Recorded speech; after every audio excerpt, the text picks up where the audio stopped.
চাঁদা যদি কারো কাছে চায় বলবেন আমি তো চাঁদা দিয়ে দিয়েছি, মাওলানার কাছে আছে, আপনি চাই নিন। দেখি কোন বাবার বেটা আসে আমার কাছে। যারা যার কাছে আসবে বলবেন আমি চাঁদা দিয়ে দিয়েছি। পারবেন বলতে? হয় বলবেন আমার নাম, না ডিসি সাহেবের নাম বলবেন, না এসপির নাম বলবেন। বলবেন আমরা চাঁদা দিয়ে দিয়েছি, ওখান থেকে আপনারা নিয়ে আসেন, আপনাদের ভাগে যা পড়ে ভাগ আমি দিয়ে দেব। এখানে একটা স্কুলের দরকার, আপনারা হাই স্কুল, এটা আমি জানি, এর আগেও শুনেছি, এটা প্রক্রিয়া আছে।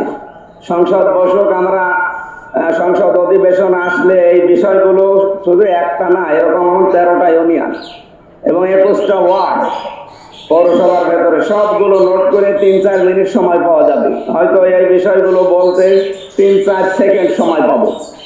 ওখানে 1 মিনিটে খরচ হয় বাংলাদেশের টাকা 19,000, এখন বেশি আরো 25,000।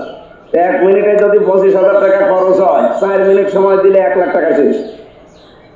তার মানে এই টাকাগুলো তো আপনাদের জনগণের, সরকারের টাকা পায় কোথায়? জনগণের কাছে না? ওখানে কথা বলা লাগবে খুব হিসাব করে, এতটুকু বলা যাবে না। আমি কিছু বলবো আর কিছু নিজের থেকে আমরা চেষ্টা চালাবো।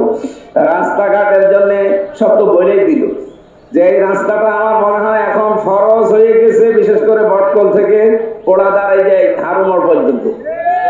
এটা 4 লেন মানে 2 লেন তো করাই লাগবে, মাঝখান দিয়ে ওই যে আইল্যান্ড দিয়ে ওদিকে একটা এদিকে একটা। আর এই ড্রেনেজ ব্যবস্থাটা দিলে রাস্তাটা 10 বছরের জায়গায় 20 বছর যাবে। এই সিস্টেম আমরা জানি, কিন্তু এবার অ্যাপ্লাই করা দরকার। সামনে দেখি